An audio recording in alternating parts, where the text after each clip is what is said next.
Tesla will continue to cut prices because it can. Its technology costs are falling, and it's profitable. You'll notice that the GM and Ford have basically pulled back on their EV strategy and said, we can't do this unless it's profitable. Well, this is chicken and the egg. It can't be profitable for them, just like it wasn't for Tesla, until they scale. So if they're not going to scale, they won't be profitable. In this video on screen now, some leaked footage from within the boardrooms of literally every single legacy automotive manufacturer on planet Earth. Nothing to see here. Everything's fine. Don't worry. We're not going bankrupt. We did hear Elon loudly and clearly, and we had been anticipating it. Consumer demand is weak.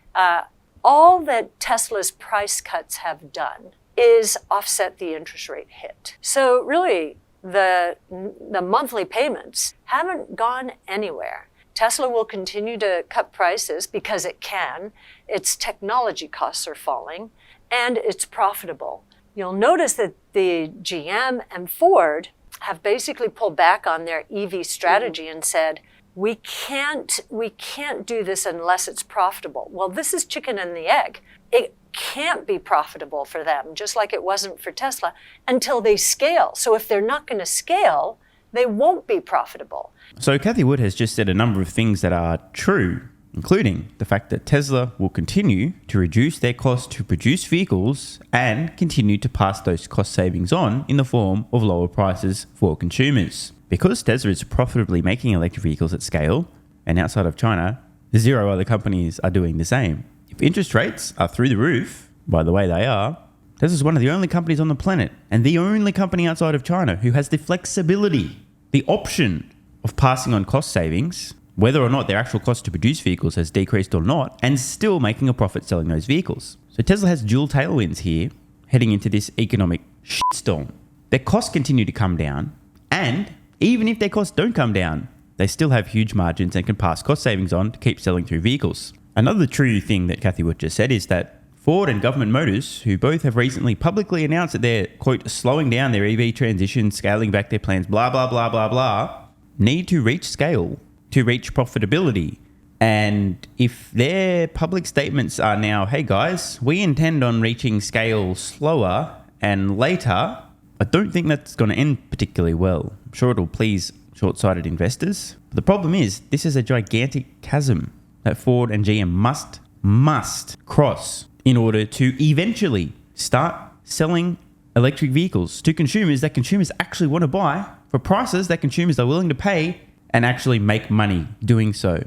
If they don't cross the chasm, they're no longer in business. Of course, they're not going to make it. I'm sorry to spoil the movie. They're just not. And I think these companies may have realized this now, and their plan is, we've realized we're fucked. So let's pretend we don't realize we're fucked. And we'll just publicly state that we're going to slow down our EV transition, blame it on a lack of demand, which is not true, and just try to eke out as much profit as we can over the next few years before we file for bankruptcy. Rather than investing tens of billions of dollars in the EV transition and ultimately going bankrupt, why not invest that money and try to milk our ICE vehicle sales for as much as we can, for as long as we can, and then just file for bankruptcy?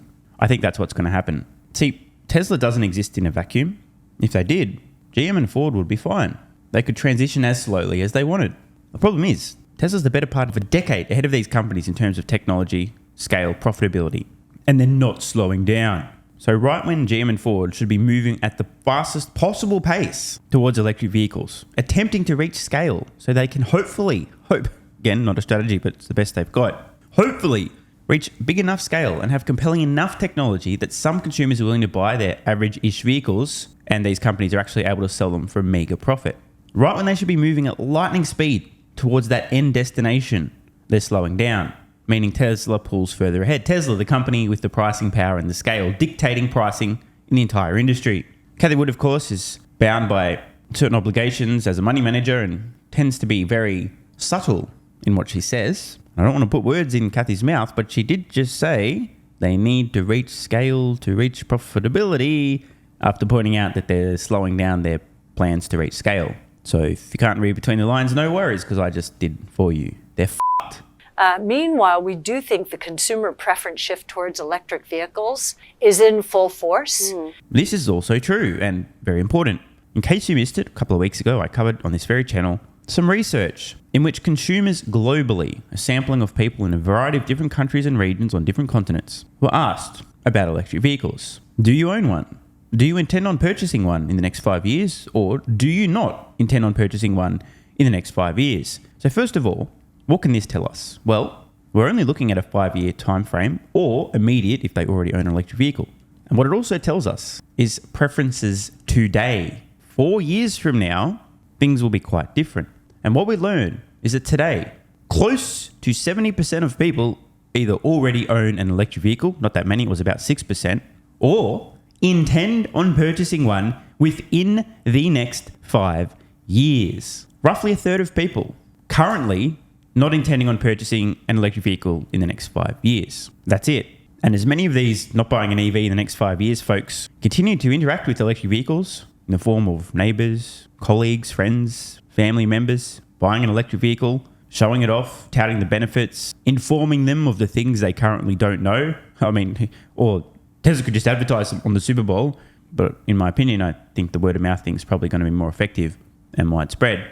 Many of these people who today, for whatever reason, do not intend on purchasing an electric vehicle in the next 5 years will change their mind. Meaning, half a decade from now, I think it is reasonable to say that just about everyone on the planet will be aware of the benefits of owning an electric vehicle versus ICE. After all, many of these people over the next 5 years who want to purchase an EV will follow through. They're going to be telling everybody about their electric vehicle. This all happens, right? Remember the first person in your friend circle that gets a smartphone or got on the internet? Actually, some of you probably weren't even alive then.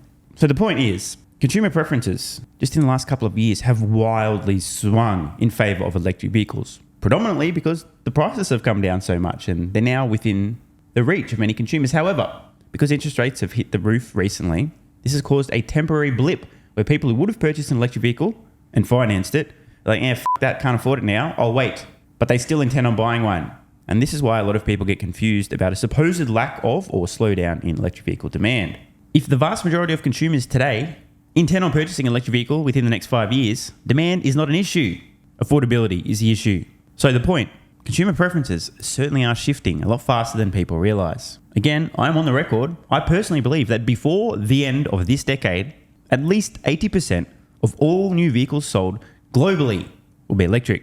Now, I could be wrong. I probably will. The question is how wrong. But what's more important than how wrong I am is how wrong automotive manufacturers are going to be who think that the majority of their vehicle sales beyond the end of this decade will still be ICE. You know, the kind of companies who today are slowing down their EV transition and instead just hoping to continue to milk profits on their ICE vehicle sales indefinitely. And,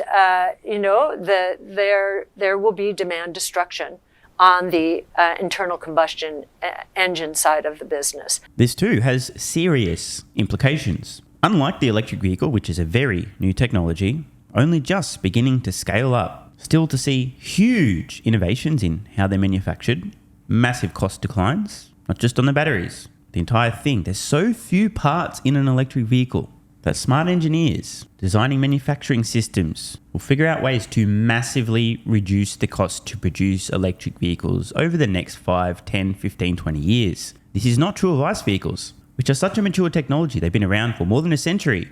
But the idea that you're going to eke out any meaningful cost savings producing ICE vehicles that are already at scale, billions have already been produced, good luck with that. And this really matters. Why? The cost to produce ICE vehicles is actually, ready, going to increase over time. Why? As Cathie points out, with demand destruction comes lower sales. And here's the kicker. Today, the production of internal combustion engine vehicles is an extremely low margin business, as in very thin profit margins per vehicle sold. The only way companies producing ICE vehicles are currently in business and can remain in business is if they continue to produce approximately the same number of internal combustion engine vehicles today and tomorrow and next week and next year and 5 and 10 years from now. Because if they don't, if they start producing below their maximum capacity, they experience reversing economies of scale. Their fixed costs, hence the word fixed, do not change regardless of how many vehicles they produce. In addition, if you're producing less vehicles, you're buying less parts. In short, you get less of a bulk discount when buying stuff, meaning your cost per things going in the vehicles also goes up. So if Cathie's right, and she will be, and the ICE vehicle sees demand destruction, it's not just that there'll be less consumers buying these things. It's that the cost to produce these things will increase, which, wait for it, ready, will also force companies selling these things to raise prices on ICE vehicles to keep selling them, making it even harder to coerce consumers into buying ICE vehicles when everybody's transitioning to EVs for millions of reasons. Or alternatively, if they don't pass on their cost increases, their margins will decrease from almost nothing to negative. And this is the problem, because that's exactly what's going to happen. The currently profitable ICE vehicle sales of these manufacturers within a few years from now will no longer be profitable.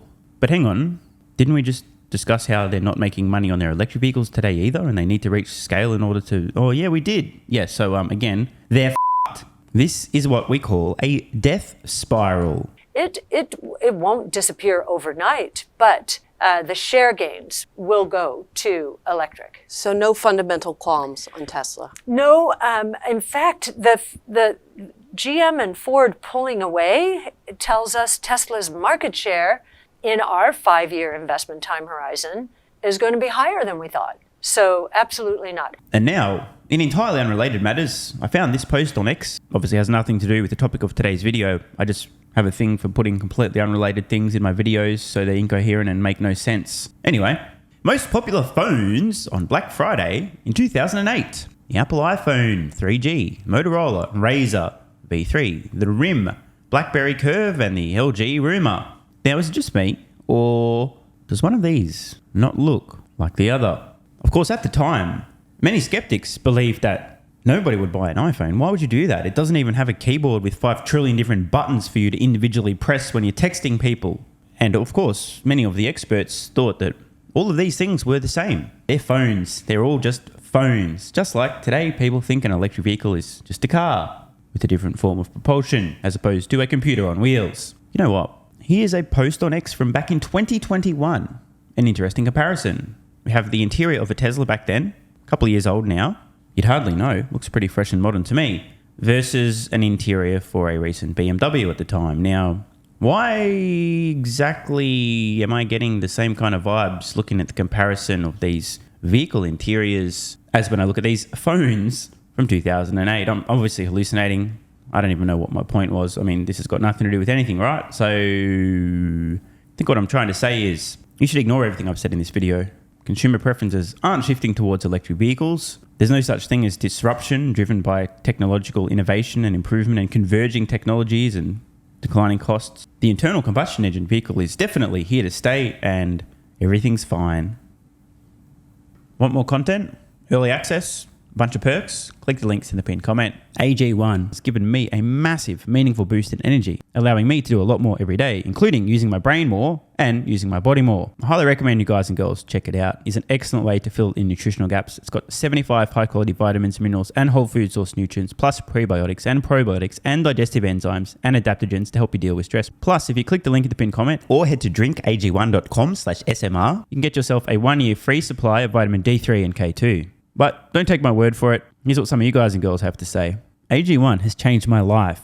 I was, as you described, treating myself like a circus, ate like trash, rarely exercised, used alcohol as a stress crutch, cannabis also. AG1 is what gave me the kick in the ass, got me back to the gym, motivated me to do more for myself, family, my business, etc. Keep doing what you do. Now, I know there's some skeptics, the same kind of people who think Elon Musk is a fraud, reading this going, what do you thought? There's no way that's possible, bro. It must be a placebo effect. Believe it or not, this is a recurring theme. If you give your body everything it needs to feel and perform its best, including having a lot more energy, you'll need ways to use that energy. For me personally, that includes more exercise, moving my body more social activity, and more cognitively demanding tasks, including producing a ton of exclusive content over on Twitter and on Patreon, plus my daily YouTube uploads. The proof's in the pudding. On to another testimonial from a viewer of this channel. SMR, you asked me to provide feedback on AG1. Here it is. It has helped with mental acuity, stamina, and intestinal waste management. Can't read between the lines. It certainly helps with regularity and digestion. That's what the digestive enzymes are for. It has also dramatically reduced my cravings for sugar. You guys need to stop eating sugar. It's fucking poison. I'm 50, 5'9", and overweight, aka a fat motherfucker. I think that's a technical term for overweight, isn't it? Is it fat motherfucker or obese? I can't remember. I average 100 hours a week in the West Texas oil fields as a safety supervisor. Jesus Christ, dude. No wonder you're struggling to keep your weight under control. 100 hours a week. Brutal. It has helped me lose weight. It is not an appetite suppressant. It can help fat people suppress cravings, and motivation to be healthier is critical for changing your diet. Love you, brother. Again, this is a great point and something people really don't seem to grasp. If you have more energy, everything becomes easier. It's like turning on easy mode for life. A few years ago, before I was taking AG1, my health was trash. I was struggling to get through the day, had afternoon fatigue. The last thing I wanted to do was either use my brain or move my body. Didn't have the energy. Now, my biggest struggle every day is figuring out ways to use that energy. I'm exercising way more, doing a lot more with my friends and family, and of course, my work output has increased substantially. And you can fact check me. Check out the average length of my videos I was posting to YouTube 3 years ago. Need I say more? And one final testimonial. Love this one.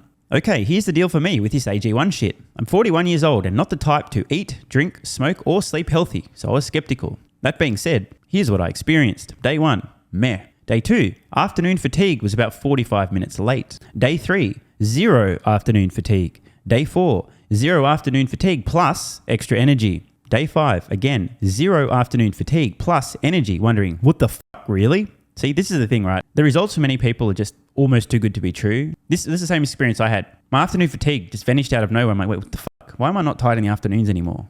Surely it's not that AG1, is it? Turns out it was. Day 6 and 7, same thing. Day 8, same thing. Plus, I had the want to get things done around the house that I normally would slack off and not get done. Again, the point, extra energy, you'll need to use it. You'll find ways to use it. Day 9, 10, and 11, and today is day 12.